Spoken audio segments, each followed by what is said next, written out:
Hey everybody, Happy New Year and welcome to 2026.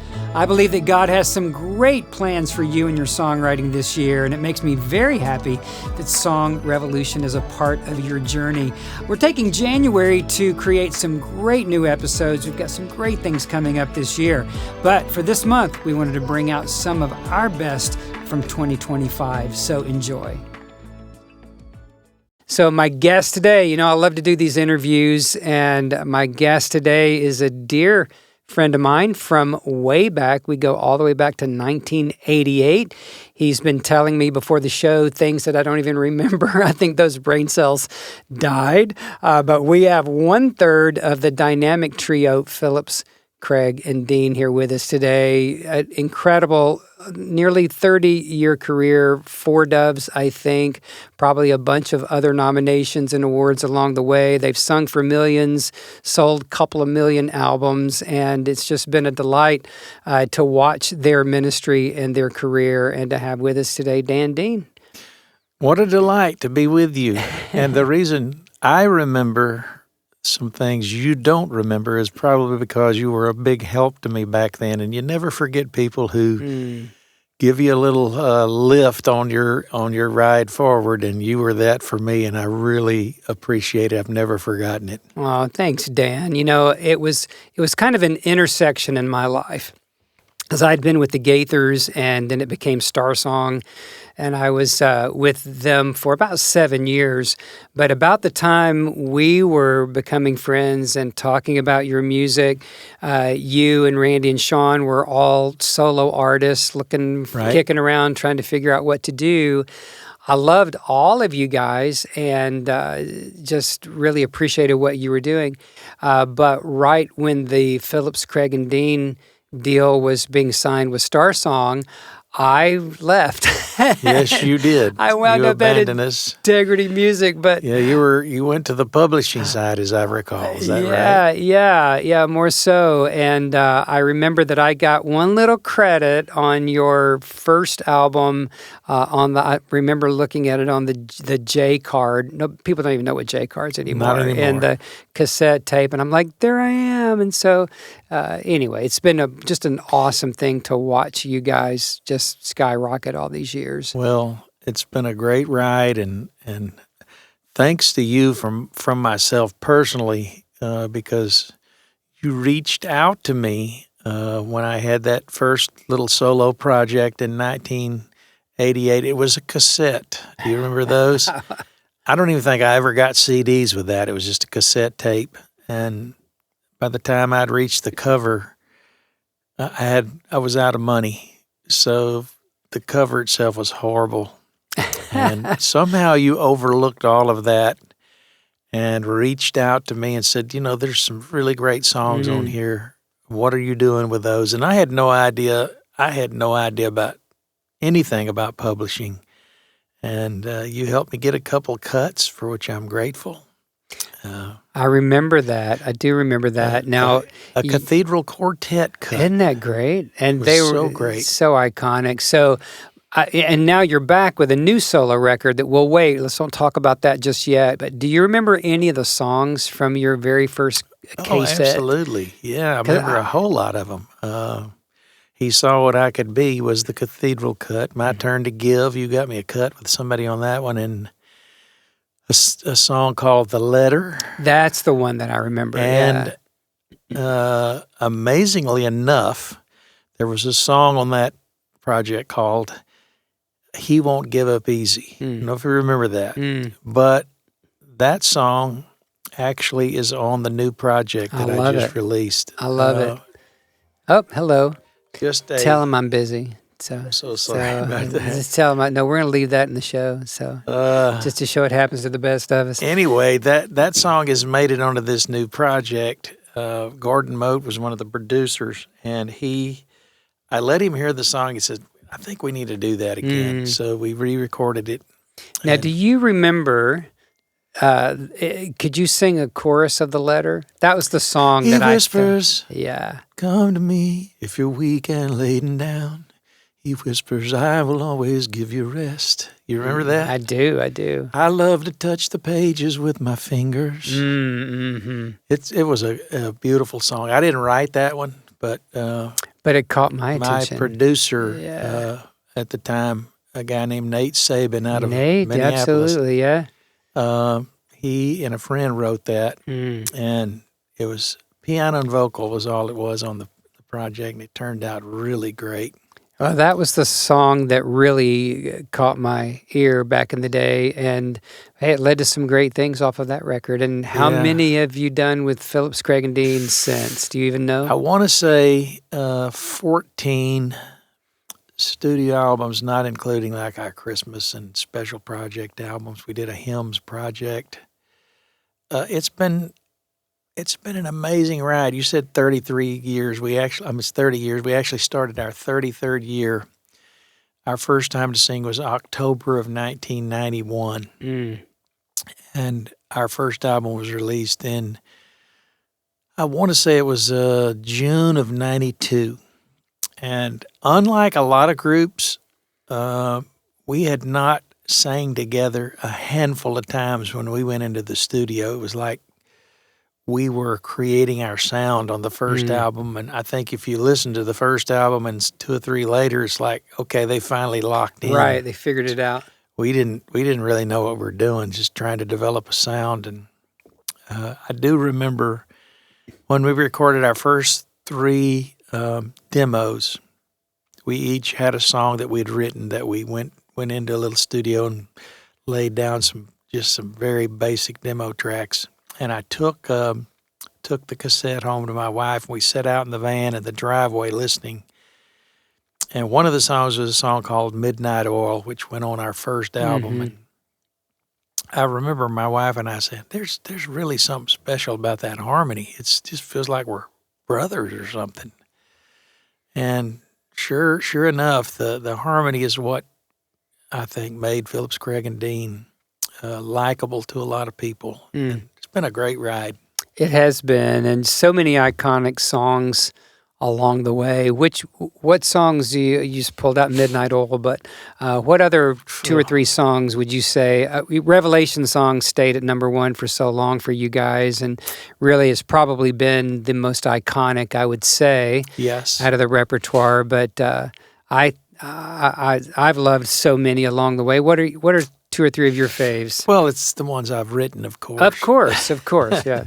Good answer. Our favorite song, our first album favorite song of all was one that I had written. The favorite song of all. That's it. And let's see, Mercy Came Running, Crucified with Christ. I didn't write Crucified. Randy did that one. Yeah. This Is How It Feels to Be Free. And Lord, there's just been a ton of songs that the radio was very good to us as well. They played nearly everything we released, and how do you explain it any other way except God's favor on us? 3 guys that hadn't been singing together get together, and God just blessed us, man. We've been in all 50 states with the exception of Rhode Island. Come on, Rhode Island. So if somebody in Rhode Island wants to invite us to come in and sing, it would just make the cycle complete. Come on, level up. RI. Absolutely. Well, you guys just had such an immediately accessible, friendly, wholesome kind of sound, and the harmonies, of course, do that. And when I think back about what was happening even at Star Song Records back in 92, when your first record came out, you were an anomaly. You really weren't like much else. I mean, they had Twyla, they had Newsboys, they had Petra. So you guys were kind of middle of the road. CCM, I guess, Twyla maybe. Jeff Mosley, who was with Star Song at the time, has coined a phrase. I hate to use it but it's kind of true. He said, "Your church nerds done good." All 3 of us pastors' kids. Yeah. And grew up in the church and learned our harmony basically by the old Pentecostal style of just everybody find a part here. and that parallel kind of harmony, and it just worked. And then several times in the 33-year period, our career has been resurrected by just God. We were thinking we were about done. Our Restoration album recouped, but it wasn't our greatest album, didn't get a lot of radio success. And we convinced Sparrow, who we were with at the time, to let us do a praise and worship album. And they were like very hesitant to do that, but it put us back on the map again. Nathan Knuckles produced Let My Words Be Few.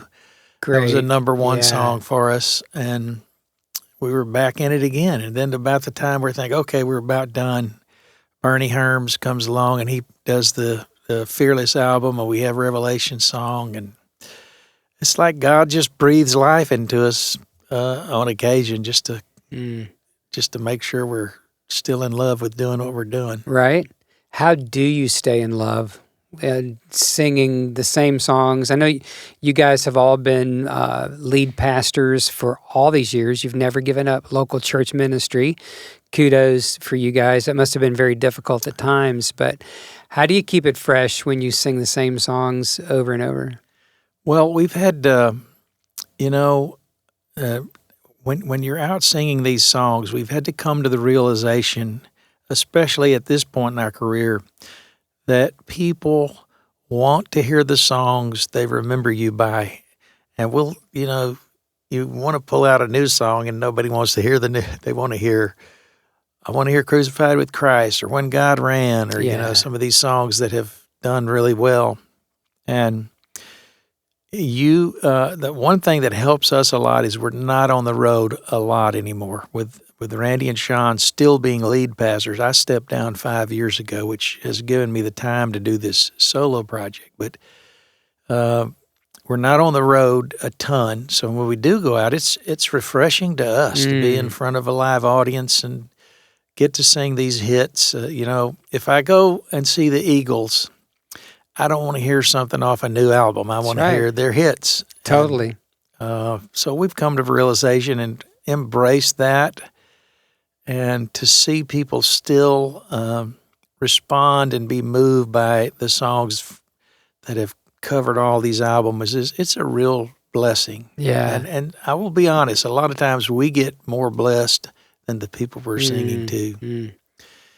Some of these songs, Crucified with Christ, you just don't get tired of singing that message. It's just amazing. Yeah, so powerful. And I had the privilege, I didn't write the song, but I got to be the voice of the song Firm Foundation 30 years ago for Integrity Music. And that one song and one album really opened up a global worship leading platform for me. And I've been to Africa, I think 5 or 6 times, and I sing that song until I just don't even know if I can sing it again. But they love it. That's Absolutely. What they want. Everywhere we go, want to hear it. That's what they want. I think your analogy is really spot on. You want to hear the songs that brought some kind of emotional, spiritual impact in your life. And so I will say, the last 10, 12 concerts we've been out, they sang with me on one of the songs on this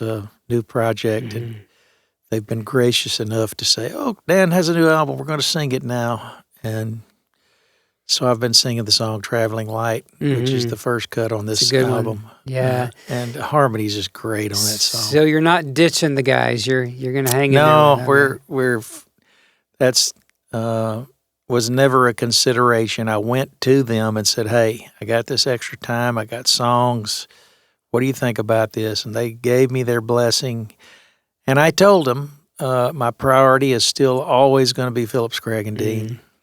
But, I'm hoping there will be some dates that I can do that'll be solo dates. That'll be a combination of singing some of these new songs and songs from Phillips, Craig, and Dean.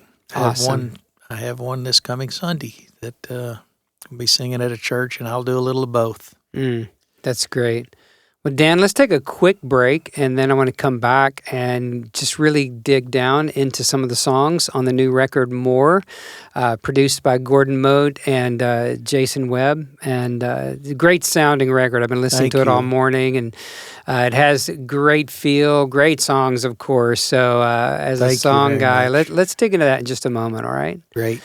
All right, we'll be right back with more of Dan Dean, Phillips, Craig and Dean, out with a brand new album called More. I think you're going to really love that, and maybe we can even preview a couple of the songs in post-editing for you. But take a quick break here and check out NCS Community.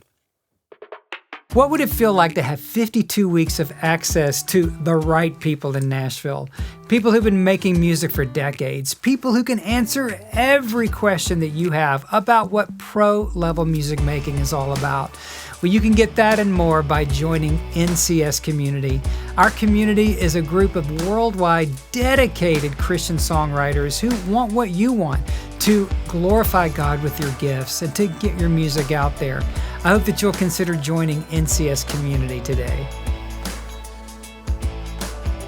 I really hope that you will consider joining NCS Community. There's nothing like it on the planet. We meet every Tuesday, 11:30 Central. You get encouragement, coaching, peer critique, and we do some pro critique, say that 4 times really fast, every month. But it's just a place where you can connect with dedicated Christian songwriters all over the world. There's just nothing like it. It's very affordable. We have a 14-day free trial. You can pay monthly, or you can join for the year and save a few pennies. So we'd love for you to consider that. If you're really ready, hungry to take some next steps in your ministry, check out NCS Community.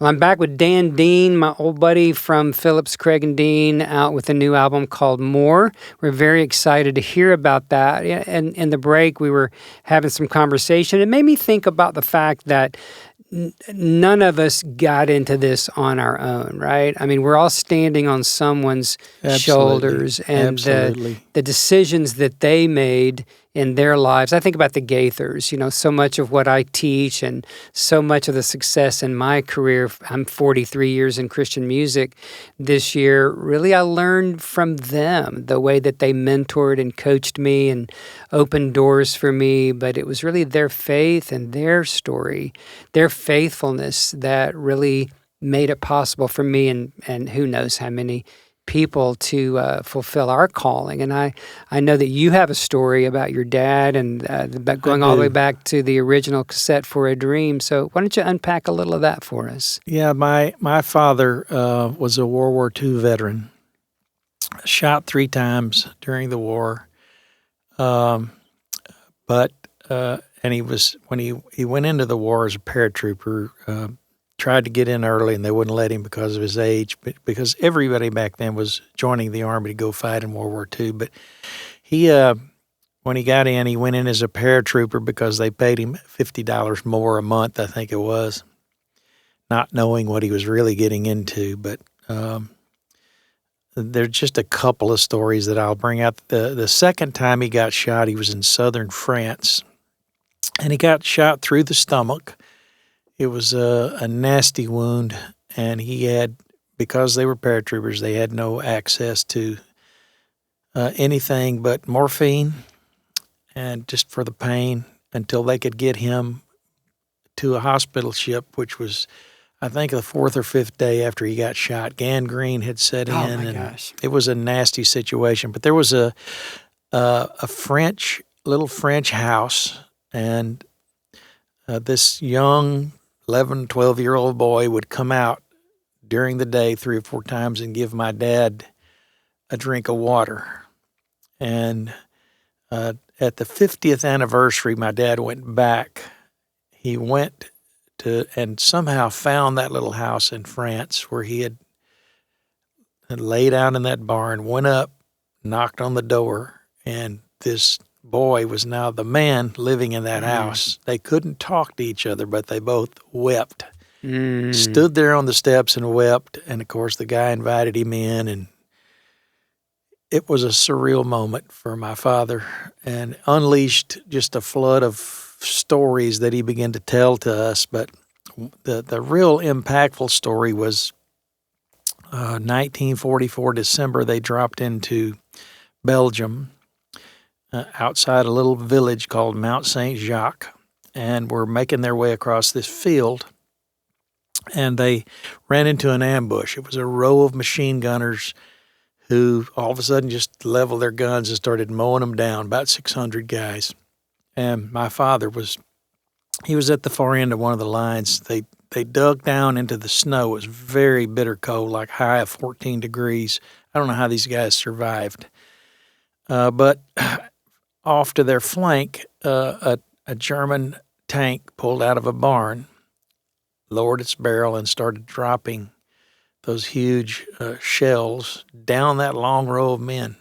And recounting it, my dad told us boys how you chose how you were going to die. You try to run, and the machine gunners would get you, or you could lay there in the snow and take your chances on the shrapnel that was exploding from those shells and just killing men by the hundreds.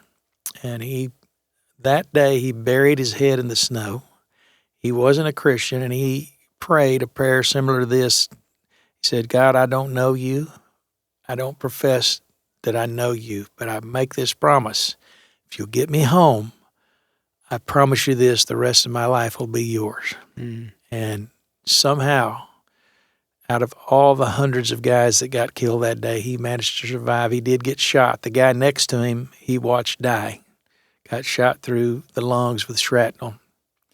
And he came back home, and I would say the first year he tried to forget, maybe tried to forget that promise, but he couldn't.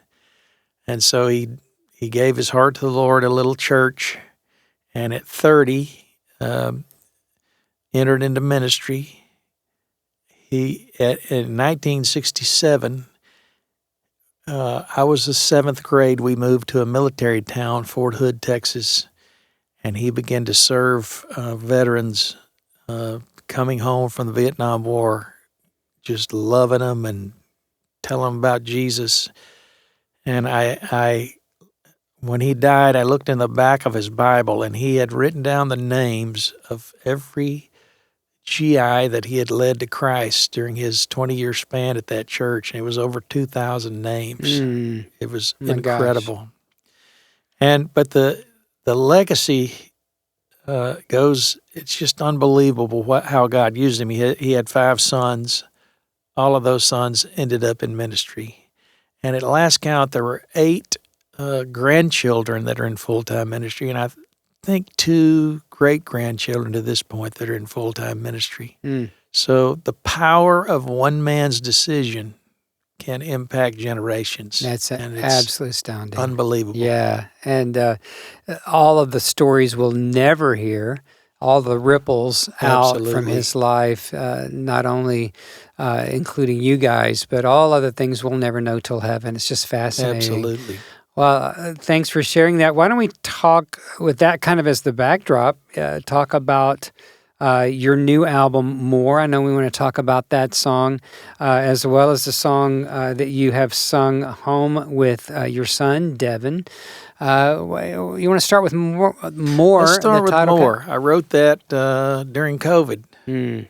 Sitting at the piano at my house, a little bit depressed with all the stuff that was going on and couldn't get out, and I'm a very social person, and that really impacts your world when you can't get out and be with church people. And I was at that time I had just stepped down as the lead pastor of the church. Shortly after COVID started, I walked into my son's office up at the church, and I said, "Thank God I'm not the pastor."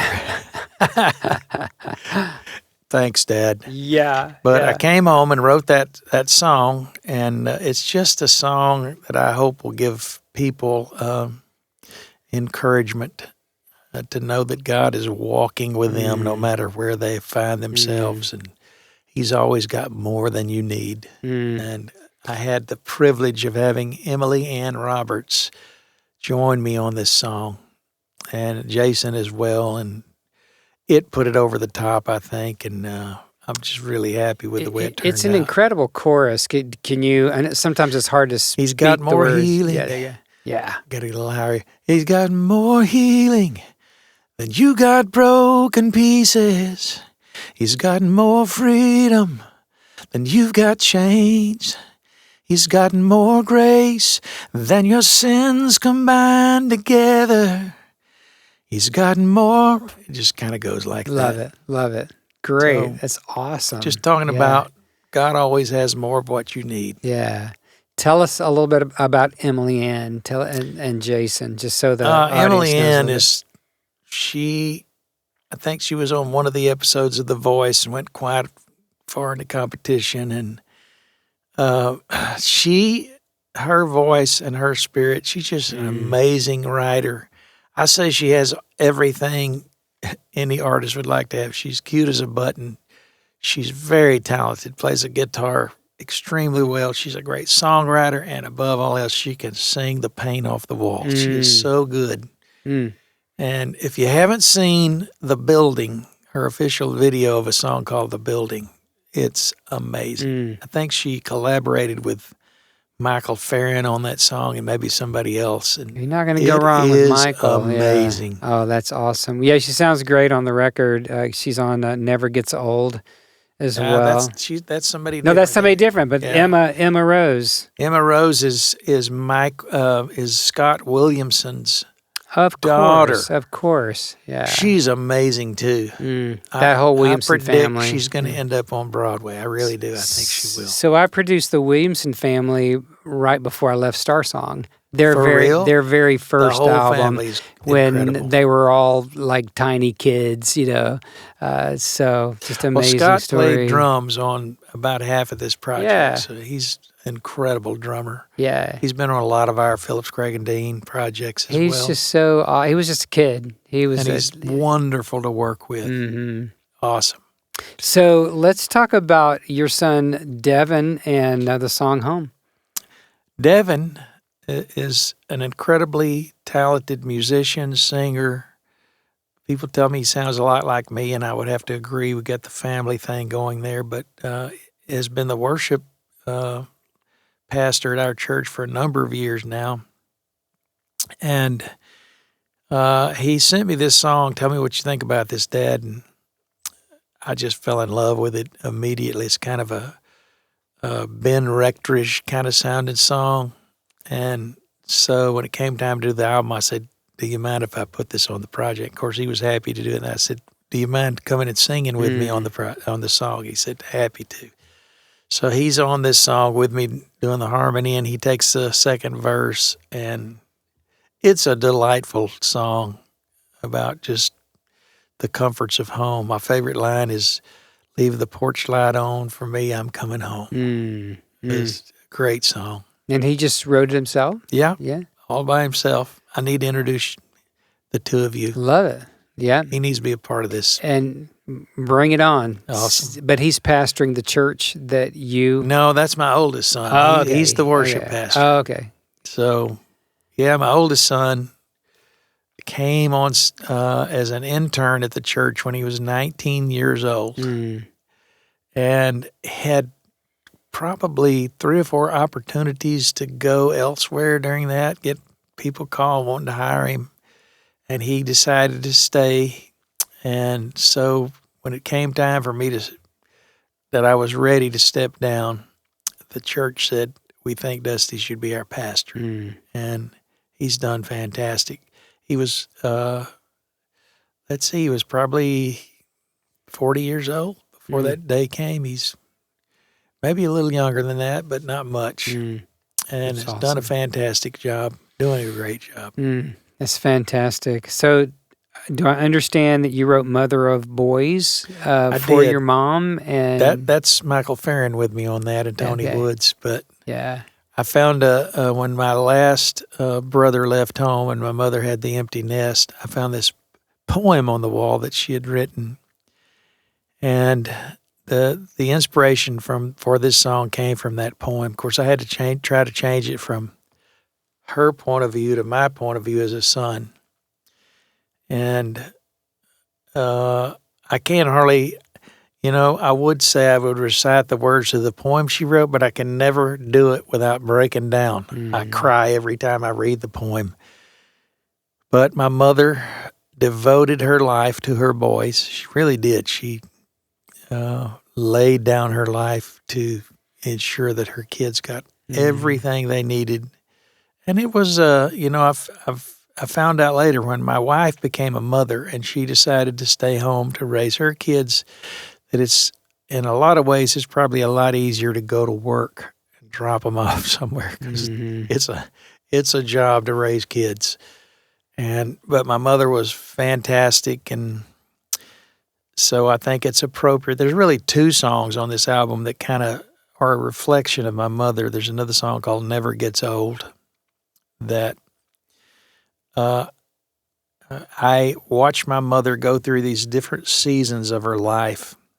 And, from having kids as small, and then the times we're around the table all together. And we had this little, I don't know if you remember this, John, but they had a little mold of a loaf of bread. Oh, totally. And inside that were promises Little from the Bible. scriptures, and every yeah. meal we would pull one out, and before we said grace, we would read that promise. Yeah. Then she moved in the part of life where the kids were all grown and gone, and until finally she's at the last stages of her life. I would go up there to see her, and her little Bible would be laying open, marked up, tears. And that song is a reflection of her life and how her leaning into the Word of God got her through every season. Even the death of her husband. Wow. He died 10 years before she did. And so beautiful. I really do love that song as well. This is an incredible record. Congratulations on More. It's definitely worthy. It stands up to all of your other work, and we wouldn't have expected anything less. I've got one last question for you. Here Sure. You are 33 years later, having the dreams that so many people have of making it in music, having a ministry, having the radio hits, the longevity that you guys have enjoyed. You've worked for it, but I know there are certain rewards that come with that as well. What would you say to someone that might be listening today? Maybe they're young, maybe they're a solo artist or a worship leader. Looking back, what would you have said to your younger self that you might say to them?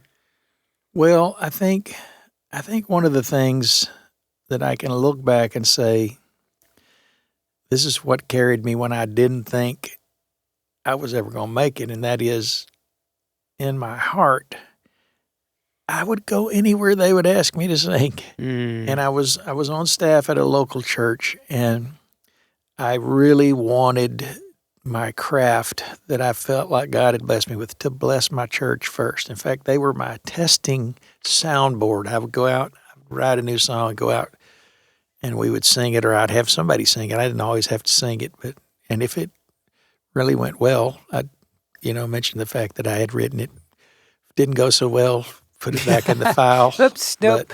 But I can remember when I first started traveling, there were several trips that I went on, and I took a band with me that I went in the hole. Didn't make money at all. In fact, paid money to go out and sing. And one particular trip, I remember my wife and I talking about it, and she said, you're going in the hole. I said, I know I can't do this forever, but, as if God will help me to do this, I feel called to do this. And we had that conversation, and a few days later, I got a check in the mail from one of the churches that I'd been to, and there was a note in there that said, when you came, I didn't really have enough to pay you like I should, and here's to make up for that.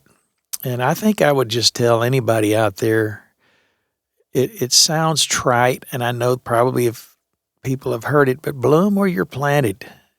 If people are being blessed where you're currently engaged in writing and singing, it will grow, it will expand, it'll get out there, and you have to You just have to keep plugging along. This is the truth of the matter, and it's going to expose my age, which is okay, I guess. I'm not ashamed of it. But I did not have success with Phillips, Craig, and Dean until I was in my mid-30s. So, that's a long time of plugging along and not having success. And you can probably understand why I told my wife, I just don't think it's going to happen. It's a young person's game. I remember telling her that. And yet, here we are. Here we are. It's crazy. And I think it is due to perseverance, to just saying, I'm going to do what God's blessed me to do. I'm going to keep writing. I'm going to keep singing. And if it's to 15 people, or if it's to 200 people, or if it's to 800 people, this is what I do. That's awesome. Dan, thank you so much for just being here and sharing your love for God and ministry and songs, and just so proud of you, so grateful for God's hand on your life. And we're praying for 33 more years. Maybe this... I don't know if I want to go that long. Maybe this new record will kickstart a whole new thing for you. My mother lived till she was 96, my dad till 92. And I'm thinking... I don't know that I want to go that long. Yeah. Of course, we don't really have a choice, do we? Our times are in His hands. So, amen. Man, thanks and for being thanks to you for having me on, John. It's congratulations to you and your success as well with this great ministry and giving writers an opportunity to share their gifts and to hone their gifts and to make what they do better. I applaud you for that. Thanks, Dan. It's a calling, and sometimes you have to fight to really fulfill your calling. And I think sometimes we get confused and think if God's called us, it's going to be an easy road. And I know looking back on PCD, it wasn't always easy, and you shared some of that. And for sure, serving in ministry can be very difficult sometimes. So thank you for your years doing it. Well, guys, thank you so much. Loved having Dan on the show today. Just one of many shows that I think you'll enjoy. Be sure to go back and check out the archives for Song Revolution. So many great shows. I won't even begin to list them, but they're all there. A lot of teaching. If you're interested on how to market your songs, publishing, copyright, finding killer hooks, melodies, just about anything you can imagine. There's a whole really library of information and inspiration there for you. Thanks for tuning in. Check out everything at NashvilleChristianSongwriters.com. Check the show notes. We're going to make sure you know how to get Dan's new record, More. And we're very excited to share that and to share his ongoing ministry with you. And until next time, we'll see you. Thanks for joining us on today's show. If you got some value, please help us share the love. Leave a like and a share and a good review. Be sure to check out everything that we have to offer you at NashvilleChristianSongwriters.com. We'll see you next time.